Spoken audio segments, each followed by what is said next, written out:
قرآن مجید کا 3 سپارہ، اور اس کے اندر اللہ تبارک و تعالیٰ نے اپنے بندوں سے کیا کچھ بات ارشاد فرمائی ہے، اس کے ضمن میں ایک مختصر سا خلاصہ۔ پہلی آیہ کریمہ میں اللہ کریم نے اس بات کا اظہار فرمایا ہے کہ بندے سارے میرے ہی ہیں، لیکن جب میں فضل کرتا ہوں تو کسی کو کسی پر فضیلت عطا کر دیتا ہوں۔ ارشاد فرمایا تلک الرسل، یہ رسولوں کی جماعت ہے، فضلنا بعضهم علی بعض، پر ہم نے بعض کو بعض پر فضیلت عطا کر دی۔ پہلی آیت 3 سپارے کی، رسول ہونے میں نبی ہونے میں سارے برابر ہیں، پر ہم نے بعض کو بعض پر فضیلت دے دی۔ فرمایا منہم من کلم اللہ ورفع بعضهم درجات، کیا خوبصورت انداز ہے۔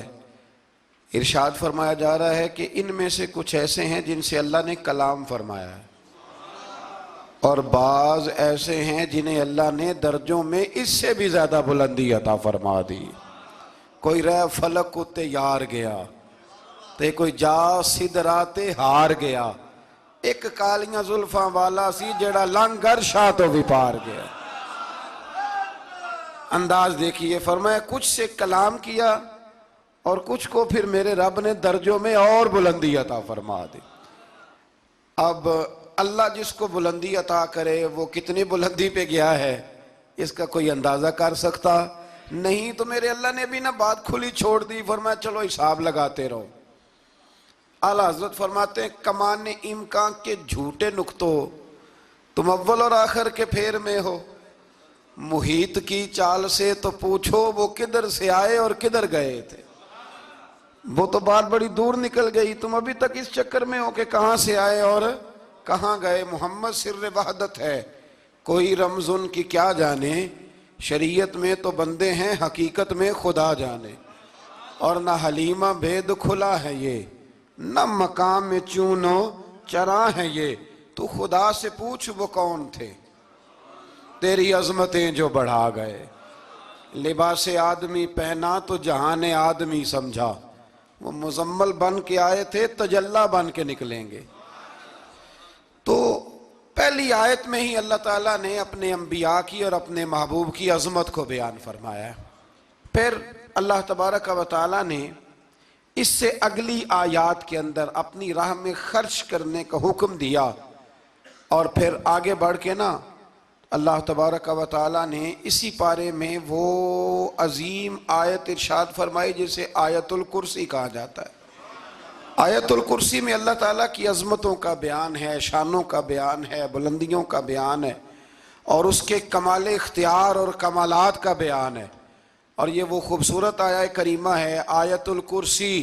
یہ حدیث آپ نے آج رٹ لینی ہے، یہ رٹ لینی ہے آپ نے حدیث، اور اتنی پکی رٹنی ہے کہ میرا مشورہ ہے کہ بچوں کے کانوں میں بھی بتانی ہے کہ یہ کام بھولنا نہیں۔ نبی پاک علیہ السلام نے فرمایا جو ہر فرض نماز کے بعد آیت الکرسی پڑھے گا نا، وہ مرنے سے پہلے پہلے جنت میں اپنا مقام دیکھ لے گا۔ اب اس سے بڑی فضیلت کیا ہوگی کہ مرنے سے پہلے پہلے۔ امام سیوطی علیہ رحمہ نے اس حدیث کو نقل فرمایا۔ اللہ کریم نے نا آیت الکرسی کے فوراً بعد ارشاد فرمایا لا اکراہ فی الدین، اس دین میں سختی کوئی نہیں۔ تو یا اللہ پھر کیا ہے؟ وہ جو کافر بڑا اعتراض کرتے ہیں نا کہ دین تلوار سے پھیلا ہے، تو دین ان لوگوں نے فوجوں کے ذریعے پھیلایا ہے۔ تو اللہ تبارک و تعالیٰ نے 3 پارے کی آیت نمبر 256 میں وضاحت فرما دی کہ دین میں کوئی جبر نہیں ہے۔ ہاں ہم نے صورتحال واضح کر دی ہے، حق بیان کر دیا ہے۔ اب جو بندہ انکار کرے گا اس حق کا وہ شیطان کے ساتھ ہے، اور جو ایمان لے آئے گا تو پھر اس نے ایک مضبوط چیز کو پکڑ لیا ہے، اور اس مضبوط چیز کو پکڑا ہے جس نے کبھی کھلنا نہیں ہے۔ فرمایا دین میں کوئی جبر نہیں، سختی نہیں، لیکن نا دل اللہ کے کنٹرول میں ہے نا سارے، تو اللہ اگر چاہے تو سارے کافروں سے کلمہ پڑھوا دے، لیکن رب فرماتا ہے میں تمہیں حق بتاؤں گا، مان لو گے تو جنت ہے، نہ مانو گے تو جہنم ہے۔ اس لیے جبر والی بات کوئی نہیں۔ آگے اللہ تعالیٰ نے نا اسی پارے میں ارشاد فرمایا کہ اے محبوب علم تر الی الذی حاج ابراہیم فی ربہ، یہ بھی ایک انوکھی فطرت ہے انسان کی جس کو اللہ تعالیٰ نے اس پارے میں بیان فرمایا۔ محبوب آپ نے اس شخص کی طرف نہیں دیکھا جو حضرت ابراہیم سے جھگڑا کر رہا تھا ان کے رب کے بارے میں؟ جھگڑا کیوں کر رہا تھا؟ ان آتاہ اللہ الملک، کیونکہ اللہ نے اسے ملک عطا فرمایا، اللہ نے بادشاہی دیا تو وہ اللہ کے معاملے میں جھگڑے کرنے لگ گیا، وہ کہتا ہے میں ہی رب ہوں۔ تو حضرت ابراہیم علیہ السلام نے فرمایا میرا رب تو وہ ہے جو زندہ کرتا اور مارتا ہے۔ تو بیوقوف نے دلیل کیا دی؟ نمرود کہنے لگا میں رب ہوں، تو فرمایا میرا رب وہ ہے جو زندہ کرتا اور مارتا ہے، تو کہتا ہے میں بھی زندہ کرتا ہوں مارتا ہوں، دلیل کیا ہے؟ ایک سزائے موت کا قیدی منگایا اور حضرت ابراہیم علیہ السلام کے سامنے کہنے لگا بھی تمہاری سزا کیا تھی؟ وہ کہنے لگا کل پرسوں پھانسی ہونے والی تھی۔ کہنے لگا جاؤ تم آزاد ہو۔ کہنے لگا دیکھ لو میں نے زندگی دے دی نا، حالانکہ یہ پرسوں مر جاتا، اور ایک بے گناہ کو پکڑا، تلوار ماری اور قتل کر دیا۔ کہنے لگا دیکھو میں بھی تو زندگی اور موت دیتا ہوں۔ اب حضرت ابراہیم اس کی اس دلیل پر اعتراض کر سکتے تھے، آپ نے خاص غور کرنا ہے بات پہ، اعتراض کر سکتے کہ تو پاگل ہے، زندگی تو یہ ہے نا کہ جس کو تلوار سے مارا ہے اسے اٹھا کے دکھا، یہ اعتراض ہو سکتا تھا۔ لیکن جب کوئی بیوقوفوں جیسی دلیل دے نا، تو علم مناظرہ کا اصول یہ ہے کہ پھر اسے اس کی زبان میں جواب دیا جاتا ہے، پھر اسے پھر اس کو یہ نہیں آپ کہیں گے کہ یہ تو نے کیا کیا۔ اب جس طرح کا منہ ہوگا تھپڑ بھی، یہ بزرگوں کی مثالیں ہیں نا، تو اس نے کہا جی دیکھو میں نے بھی بندہ ایک زندہ کر دیا ایک مار دیا ہے، اب یہ اس کی بیوقوفوں جیسی دلیل تھی، لیکن چونکہ بندہ ہی بیوقوف تھا تو اس کی اس کو سمجھ نہیں آنی تھی، تو حضرت ابراہیم نے دلیل بدل لی اور آپ فرمانے لگے چلو پھر اگر یہی بات ہے تو میرا رب وہ ہے جو سورج کو مشرق سے نکالتا ہے اور مغرب میں غروب کرتا ہے۔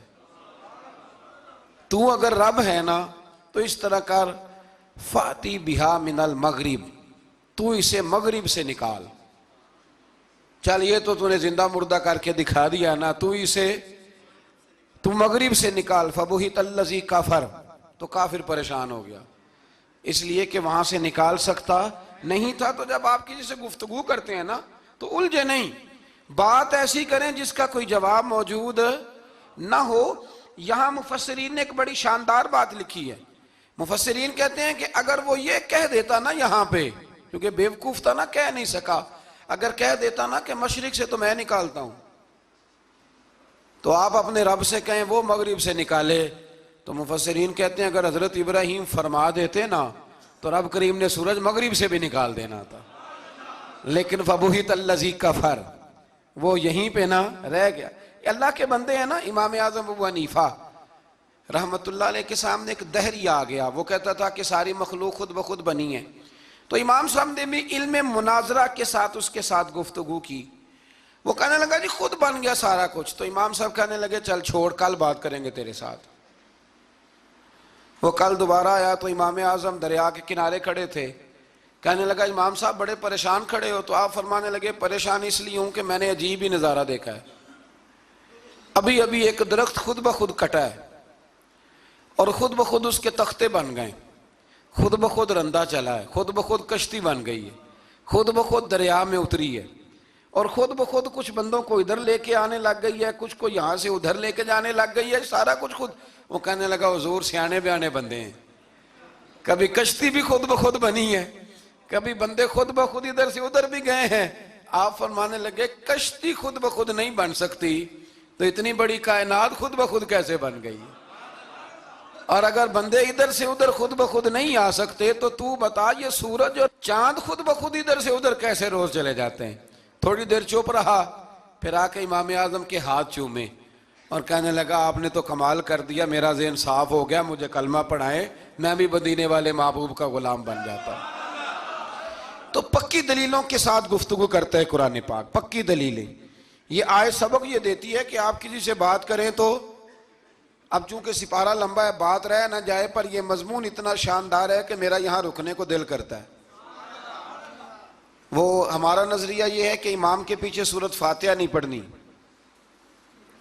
اگرچہ جو پڑھتے ہیں اس پر کوئی سخت فتویٰ نہیں ہم دیتے، بعض آئمہ پڑھتے ہیں، لیکن سمجھانے کے لیے امام اعظم ابو حنیفہ رحمۃ اللہ علیہ کی رائے ہے کہ امام کے پیچھے سورۃ فاتحہ نہیں پڑھنی. ہمارے پاس دلیل ہے، قرآن کہتا ہے جب قرآن پڑھا جائے تو خاموشی سے سنو، اور حضور کا فرمان موجود ہے مصنف ابن ابی شیبہ میں کہ امام کی قرات ہی مقتدی کی قرات ہے. بزرگ کہتے ہیں کہ دلیل اس طرح کی دو کہ سامنے والے کے ذہن تک بات پوری اتر جائے، آپ اسے سمجھا پائیں. امام صاحب نے جب یہ بات ارشاد فرمائی تو کچھ لوگ آپ سے مناظرہ کرنے آ گئے، 15-20 لوگ تھے. ایک ادھر سے بولتا پڑھنی چاہیے صورت امام کے پیچھے، ایک ادھر سے بولتا پڑھنی چاہیے، ایک ادھر سے بولتا. تو امام اعظم ابو حنیفہ فرمانے لگے تم سارے پڑھے لکھے لوگ ہو، یہ گفتگو کا طریقہ ہے؟ اس طرح بات کرتے ہیں کسی کے سامنے؟ میں اکیلا ہوں اور تم 15 لوگ ہو، کوئی ادھر سے بولتا ہے کوئی ادھر سے بولتا ہے، طریقہ کرو کوئی بات کا. وہ چپ کر گئے، کہنے لگے ویسے ٹھیک تو ہے، ہم تو غیر مہذب ہو گئے. تو امام صاحب کہنے لگے ایک بندے کو منتخب کرو، وہ میرے سامنے آئے. انہوں نے ایک بندہ منتخب کر لیا.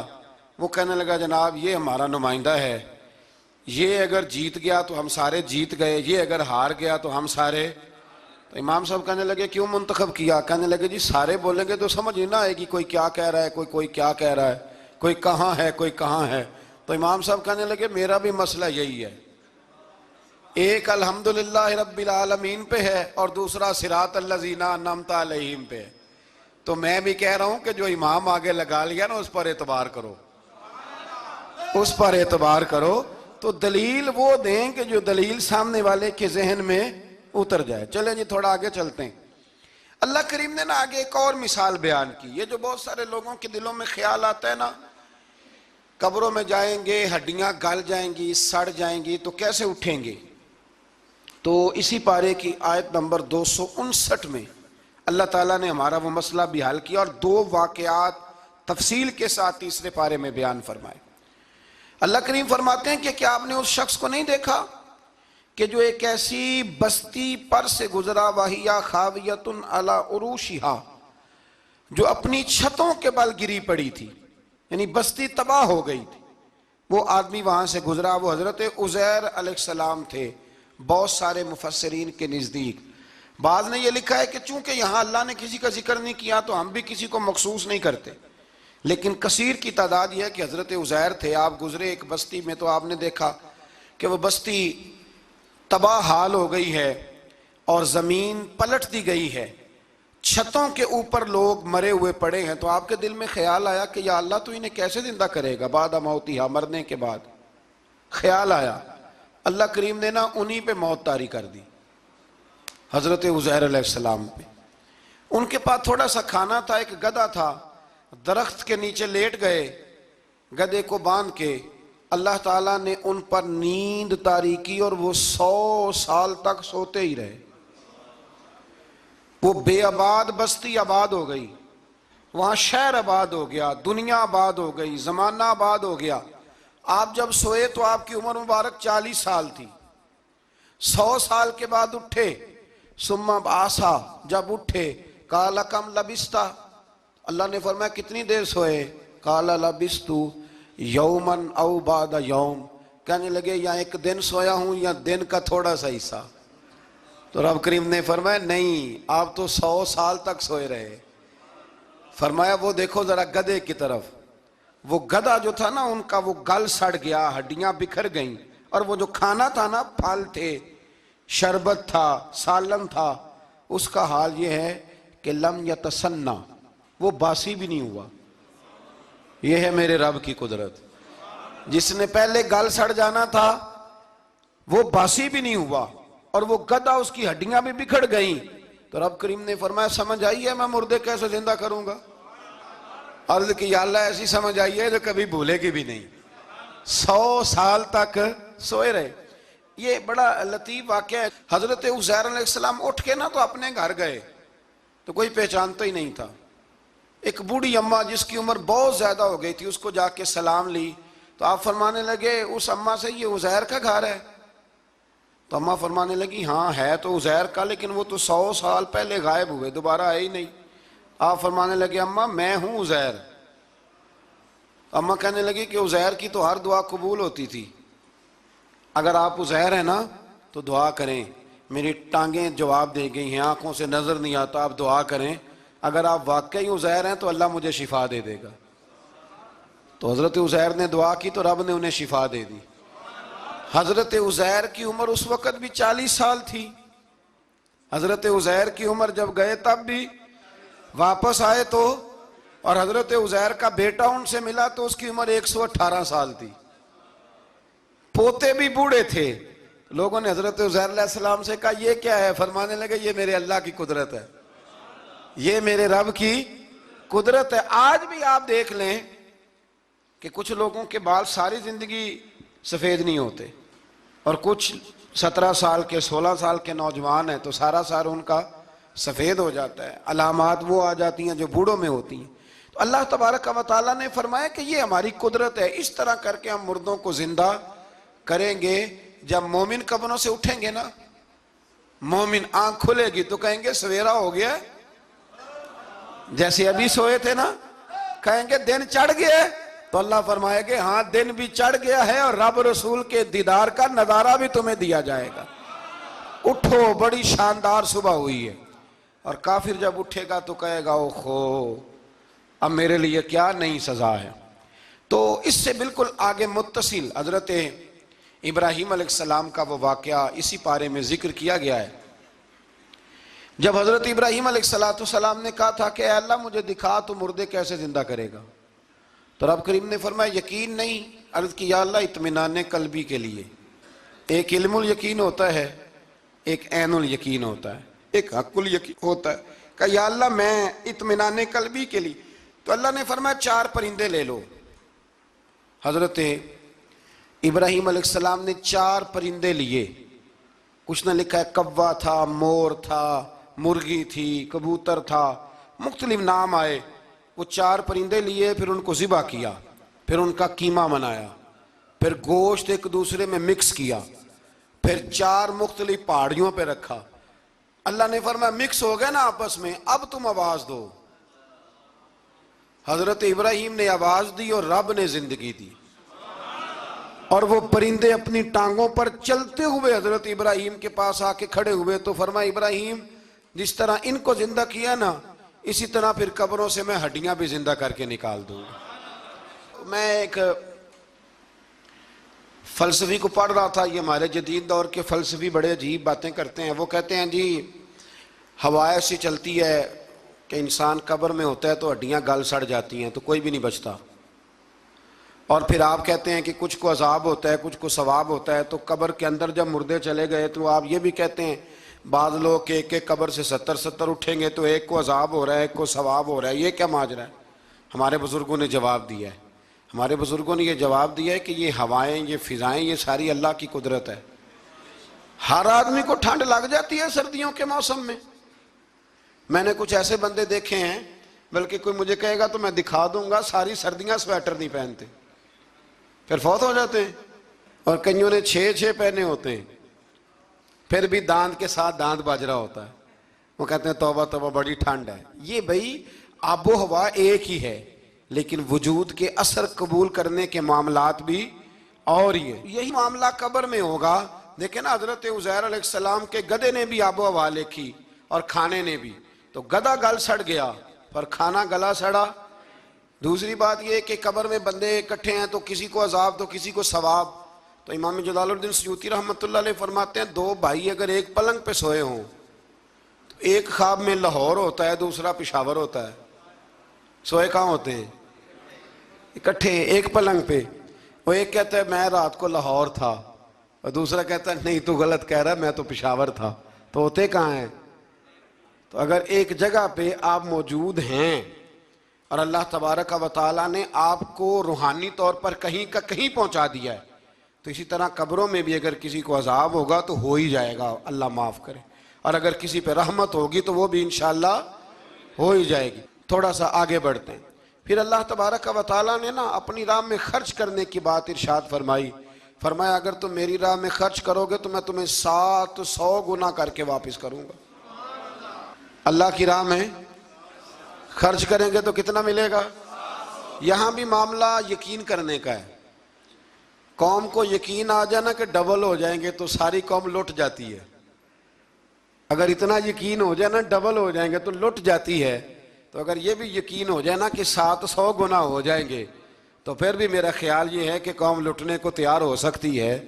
لیکن وہاں لٹ کے برباد ہوتے ہیں. رب رسول کے رستے میں لٹیں گے تو آنے والی نسلوں کو بھی اللہ آباد فرما دے گا, اللہ آباد کر دے گا آنے والی نسلوں کو. تو میرے دوستو تھوڑا سا آگے جب ہم اس پارے میں چلتے ہیں تو اللہ تبارک و تعالیٰ نے 2 باتیں ارشاد فرمائیں. ایک تو ارشاد فرمایا کہ شیطان تمہیں نا 2 چیزوں کے بارے میں اکثر ورگلاتا ہے. ایک تمہیں کہتا ہے کہ کنجوسی کرو, فقر تنگ دستی ہو جائے گی اگر خرچ کرو گے, اور دوسرا تمہیں کہتا ہے بے حیائی کرو. اللہ نے فرمایا یہ 2 کام تم نے کرنے نہیں, نہ تم نے بخل کرنا ہے اور نہ تم نے بے حیائی کرنی. اور پھر آگے جا کے ارشاد فرمایا کہ دانائی بڑی حکمت ہے, عقل مندی بڑی حکمت ہے, زندگی دانائی سے گزارو. یؤتی الحکمت من یشاء, اللہ جسے چاہتا ہے حکمت عطا کرتا ہے. ومن یؤت الحکمت فقد اوتی خیرا کثیرا, اور جسے اللہ نے دانائی دی نا عقل, اللہ فرماتا ہے اسے ہم نے خیر کثیر عطا کی. کام سارے ہی ہو جاتے ہیں پر جو عقل کے ذریعے کیا جائے نا, شیخ سعدی نے کہا تھا اگر تیرے پاس 1 من علم ہے نا تو 10 من عقل کی بھی ضرورت ہے, پھر وہ علم آگے پہنچتا ہے. 10 من 1 من شعور کے ساتھ, دانائی کے ساتھ. میرے نبی کریم علیہ السلام نے نا بڑی دانائی کے ساتھ دین پھیلایا ہے, بڑی حکمت کے ساتھ, بڑی خوبصورتی کے ساتھ. حضور نے, ایک شخص نے آگے کہا یا رسول اللہ صلی اللہ تعالیٰ علیہ وسلم میں 5 نمازیں نہیں پڑھ سکتا, 2 پڑھوں گا. تو صحابہ کہتے ہیں ہمارے دل میں خیال آیا کیسے اجازت ملے گی, نماز تو فرض عین ہے, ہر نماز کی ہر رکعت کا ہر سجدہ فرض ہے, اور یہ پوری 3 نمازوں کی چھٹی مانگ رہا ہے. لیکن حضور نے حکمت سے دین پھیلایا, دانائی سے. مسند امام احمد بن حنبل میں موجود ہے, حضور نے فرمایا اگر 2 نمازیں پڑھو گے 3 نہ پڑھو گے تو کلمہ تو پڑھ لو گے نا دل سے. حضور پڑھ لوں گا, فرمایا چل تو 2 ہی پڑھ لینا, کلمہ پڑھ صحیح. حضرت ابو ہریرہ کہتے ہیں اس نے 3 نمازوں کی چھٹی کی شرط پر کلمہ پڑھا, ابھی پورا ہفتہ نہیں ہوا تھا کہ اس نے 5 نمازیں کیا تہجد بھی شروع کر دی. اس شخص نے پھر اشراق اور چاشت بھی پڑھی, وہ ساری رات مصلی پہ بھی بیٹھا. لہٰذا دانائی کے ساتھ. گھر بھی آپ کا حکمت سے چلے گا, دانائی سے چلے گا. دکان بھی آپ کی حکمت اور دانائی سے چلے گی. تو مسلمان اس کو نہیں کہتے جو جذباتی ہو جائے, جو فٹافٹ مرانے پہ اتر آئے, اس کو کہتے ہیں جو بڑی دانائی کے ساتھ حکمت کے ساتھ چیزوں کو لے کے آگے بڑھتا ہے.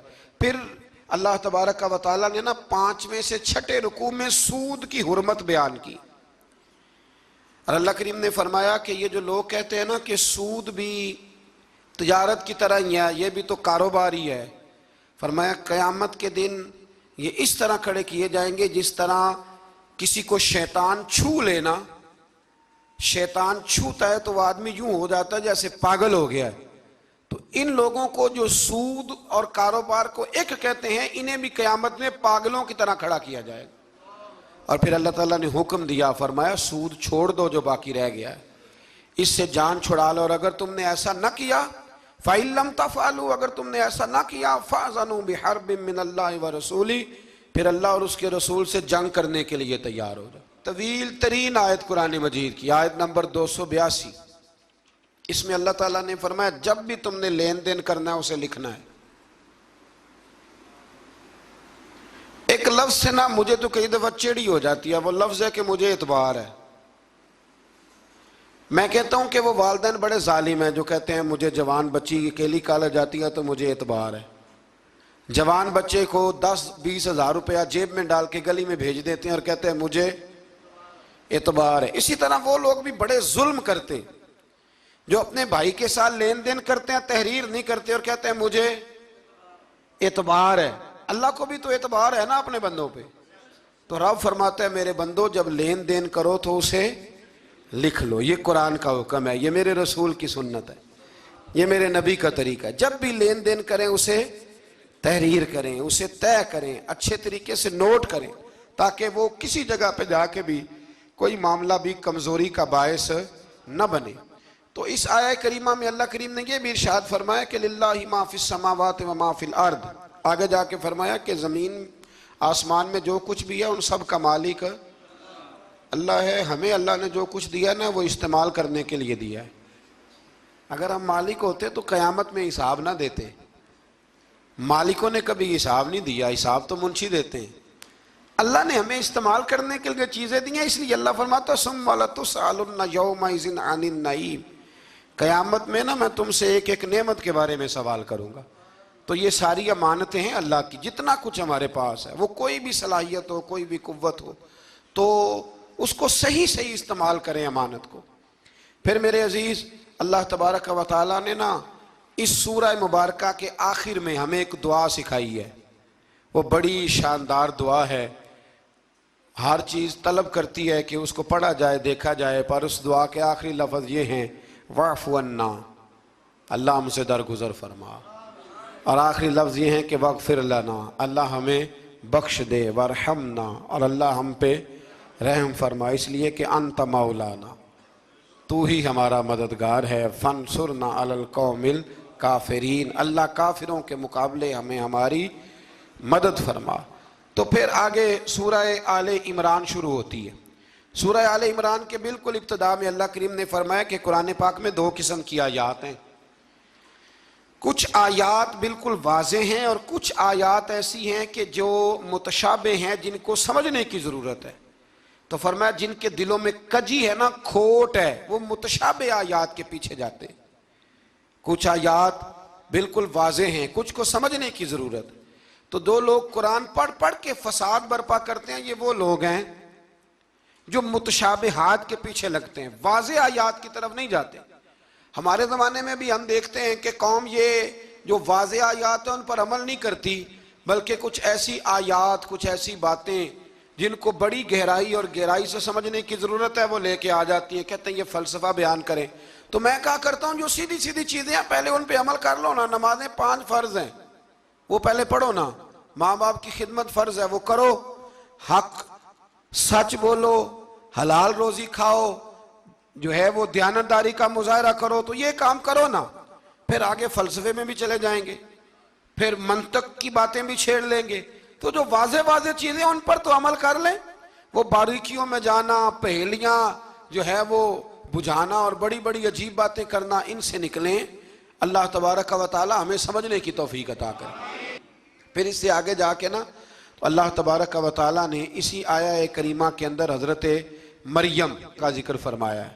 جناب مریم سلام اللہ علیہا اللہ تبارک و تعالی کی وہ پاک باز بندی ہیں جن کی ماں نے منت مانگی تھی کہ اللہ اگر تو مجھے بچہ دے گا نا تو میں وہ تیرے رستے میں دے دوں گی. یہ حضرت عمران علیہ السلام کی صاحبزادیاں جناب مریم اللہ کی ولیاں ہیں. عورت نبی ہو سکتی، یہ کیا ہیں؟ اللہ کی ولیہ. تو حضرت مریم جب وہ بچہ پیدا ہوا ان کی ماں نے منت مانگی تھی. یہ قرآن مجید ہے، یہ 3 پارہ ہے اور اس کی جو آیات ہیں وہ ہیں آیت نمبر 34-35. اس سے آگے جب آپ چلیں گے تو یہ سارا مضمون سورہ آل عمران میں آپ کو ملے گا. تو جب آپ کی ولادت ہوئی تو بیٹی پیدا ہو گئی. تو اب حضرت جناب مریم سلام اللہ علیہا کی جو والدہ تھی نا وہ ان کو لے گئی جناب زکریا علیہ السلام کے پاس. وہ ان کے خالو تھے. کہا میں نے منت مانگی تھی کہ میں بچہ ہوگا تو مسجد کے لیے وقف کروں گی، تو اللہ نے بچی دی ہے. تو حضرت زکریا نے جناب مریم کے لیے اوپر چھت پہ ایک محراب بنا دیا. وہ محراب کے اندر رہتی تھی، وہاں عبادت کرتی تھی. حضرت زکریا آپ کے خالو بھی تھے، اللہ کے پیغمبر بھی تھے. وہ وہاں بیٹھا کرتے تھے اور ان کی پرورش کرتے، کھانے پینے کا خیال کرتے. بڑی خاص بات ہے، عقیدے کی بات ہے. جب سے پہلا سپارہ ہم نے شروع کیا نا تو تھوڑی سی دیر کے بعد وہ عقیدہ آ جاتا ہے جس عقیدے پہ اللہ تعالیٰ نے مجھے اور آپ کو قائم رکھا ہوا ہے. ذرا دیکھیں یہاں بھی بات کھل کے کیسے واضح آتی ہے. حضرت جناب مریم جب جوان ہو گئیں تو حضرت زکریا ایک دن اندر داخل ہوئے تو دیکھا کہ وہاں بے موسم پھل پڑے ہوئے ہیں. موسم بھی نہیں ہے اور وہ پھل موجود ہیں. تو اللہ کے نبی نے اللہ کی ولیہ سے پوچھا کہ یہ کہاں سے آئے؟ انا لکی ھذا، پوچھنے لگے حضرت زکریا یہ کہاں سے آئے؟ قالت ہوا من عند اللہ. تو حضرت مریم کہنے لگی یہ میرے اللہ کی طرف سے آئے ہیں, یہ مجھے اللہ نے دیے ہیں. اور ان اللہ یرزق من یشاء بغیر حساب, اور جب رب کسی کو رزق دیتا ہے تو پھر بغیر حساب و کتاب ہی عطا فرماتا ہے. تو حضرت زکریا کے پاس اولاد کوئی نہیں تھی, بوڑھے ہو گئے تھے. جب دیکھا نا کہ اللہ کی ولیہ کو اللہ نے بے موسم پھل دے دیے ہیں تو خیال آیا کہ میں بھی بوڑھا ہوں, میری بیوی بھی بوڑھی ہے, تو اگر رب اپنی ولیہ کو بے موسم پھل دے سکتا ہے اور دیتا ہے اپنے کرم سے, تو اپنے نبی کو بھی تو بغیر موسم کی اولاد دے ہی سکتا ہے نا. اب موسم تو گزر گیا, بڑھاپا آ گیا, لیکن وہاں کھڑے ہو کے حضرت زکریا نے دعا مانگی, رب نے قبول فرمائی, اور حضرت یحییٰ علیہ السلام حضرت زکریا کو عطا فرمائے. تو اگر ولیہ کی محراب کے پاس کھڑے ہو کے اللہ کے نبی دعا مانگے تو رب قبول فرماتا ہے, تو ہم داتا علی اجمیری کے مزار پہ جا کے دعا مانگے, تو ہم غوث اعظم جیلانی کے مزار پہ جا کے دعا مانگے, تو امام شافعی فرماتے ہیں جب بھی کوئی مشکل پیش آتی ہے میں امام اعظم کے مزار پہ جاتا ہوں اور قریبی مسجد میں 2 نفل پڑھ کے ان کے مزار پہ دعا مانگتا ہوں, اللہ میری ہر مشکل کو آسان فرما دیتا ہے. تو بھئی یہ تو قرآن مجید کی آیات ہے نا, ان کو تو کھول کے دیکھو نا. کوئی اور معنی اس آیت کا, کوئی اور تفسیر, کوئی اور مفہوم. حضرت زکریا اس کے علاوہ بھی تو دعا مانگ سکتے تھے نا, لیکن انہوں نے جناب مریم کے پاس بغیر موسم کے پھل دیکھے تو دعا مانگی, بغیر موسم کے پھل دیکھے. اور یہ بھی اللہ کا فضل ہے کہ ولیہ کے پاس دیکھے, تو ولیوں والا مسئلہ حل ہو گیا. اگر وہ نبی ہوتی تو لوگوں نے فٹافٹ کہہ دینا یہ تو نبیوں کی بات ہے. تو میرے بھائی اگر کسی کو بغیر موسم کا پھل چاہیے تو کسی ولی اللہ کے پاس جائے, کسی اللہ کے نیک بندے کے پاس جائے, رب بے موسم پھل بھی عطا کرتا ہے. تو پھر اللہ تبارک و تعالیٰ نے آگے جا کے نہیں آیات میں ارشاد فرمایا کہ ہم نے جناب مریم کو بغیر شادی کے بیٹا بھی عطا کیا, اور بیٹا بھی وہ عطا کیا کہ جو اللہ کے نبی ہے, اور بیٹا بھی وہ دیا جنہوں نے پنگوڑے میں باتیں کرنی شروع کر. یہ میری خواہش ہے کہ یہ آیتیں آپ نے ضرور پڑھنی ہیں. یہ آیت نمبر 39 اور 40, انہی پر میں بھی بات ختم کر رہا ہوں. حضرت عیسیٰ کی شان رب کریم نے بیان فرمائی, یہ اللہ کا قرآن ہے, یہ اللہ کا قرآن ہے. ان کی شان کیا ہے کہ حضرت عیسیٰ علیہ السلام فرماتے ہیں کہ میں نا مٹی کی مورت بناتا ہوں, پھر اس میں پھونک مارتا ہوں, مٹی کا پرندہ بنا کے اس میں پھونک مارتا ہوں میں. پھونک حضرت عیسیٰ مارتے ہیں, اور جناب عیسیٰ کہتے ہیں وہ اللہ کے حکم سے اڑنا شروع کر دیتا ہے. پھونک کس نے ماری, اڑایا کس نے؟ وہ اتنی سی بات ہے, اس کو سمجھ لیں. حضرت عیسیٰ کہتے ہیں میں مٹی کی مورت بنا کے اس میں پھونک مارتا ہوں تو اللہ کے حکم سے زندہ ہو جاتی ہے, اڑنے لگتی ہے. حضرت عیسیٰ فرماتے ہیں میں تندرست کرتا ہوں مادرزاد اندھوں کو, لا علاج کوڑوں کو, اور میں مردے بھی زندہ کرتا ہوں, کرتا اللہ کی اجازت کے ساتھ ہوں. اور اسی آیت میں حضرت عیسیٰ فرماتے ہیں کہ میں تمہیں بتاتا ہوں جو تم کھا کے آتے ہو, اور وہ بھی بتاتا ہوں جو تم گھر میں چھوڑ کے آتے ہو. تو حضرت عیسیٰ علیہ السلام مٹی کا پرندہ بنا کے پھونک ماریں تو رب اس میں جان پیدا کر دے, مردے میں جان بھی پیدا کرتے ہیں. اور پھر حضرت عیسیٰ مادرزاد اندھ اور کوڑوں کو آنکھیں بھی دیتے ہیں اللہ کے حکم سے. اور پھر حضرت عیسیٰ علیہ السلام مردہ بھی زندہ کرتے ہیں اس کے اذن سے. جو کھا کے آتے ہیں وہ بھی بتاتے ہیں, جو چھوڑ کے آتے ہیں وہ بھی بتاتے ہیں. تو یہ تو حضرت عیسیٰ کی شان ہے. یہ حال ہے ان کے غلاموں کا, تو میری سرکار کا عالم کیا ہوگا, میری سرکار کا عالم کیا ہوگا. ایک جملہ میرے اعلیٰ حضرت کا, اور بات بڑی اعلیٰ, فرمانے لگے حضرت عیسیٰ علیہ السلام تو پھونک مار کے مردہ زندہ کرتے ہیں نا, تو فرماتے ہیں میرے نبی تو ایک نظر دیکھ لیں تو مردہ دل کو زندہ کر دیا کرتے, مردہ دل. اور پھر ایک حدیث سن لیں تاکہ بات اور واضح ہو جائے. حضور نے فرمایا علماء امتی کا انبیاء بنی اسرائیل, میری امت کے علماء بھی اسی طرح ہوں گے جس طرح بنی اسرائیل کے نبی ہوتے تھے. تو اگر حضرت عیسیٰ کے اندر یہ طاقت ہے تو میرے محبوب کے غلاموں میں بھی بڑی طاقت ہے. حضرت آصف بن برخی اگر تخت لا سکتے ہیں تو غوث اعظم بھی بیڑی اوپر اٹھا لیتے ہیں. اس لیے عقیدہ اور نظریہ قرآن ہے، حدیث ہے. ہم چونکہ پڑھتے نہیں، توجہ نہیں کرتے، تو لوگ ہمیں فٹافٹ، آپ یقین کریں بڑے صاف ستھرے انداز میں لوگ آ کے کہتے ہیں جی دیکھو جی یہ کدھر سے آ گیا. تو میں نے کہا یہ اللہ کا قرآن ہے، اور قرآن میں نہ ہو ہمیں بات کرنے کی کیا ضرورت ہے. یہ سارے عقائد اور نظریات وہ ہیں جو رب کریم نے خود قرآن مجید میں ہمیں عطا فرمائے ہیں.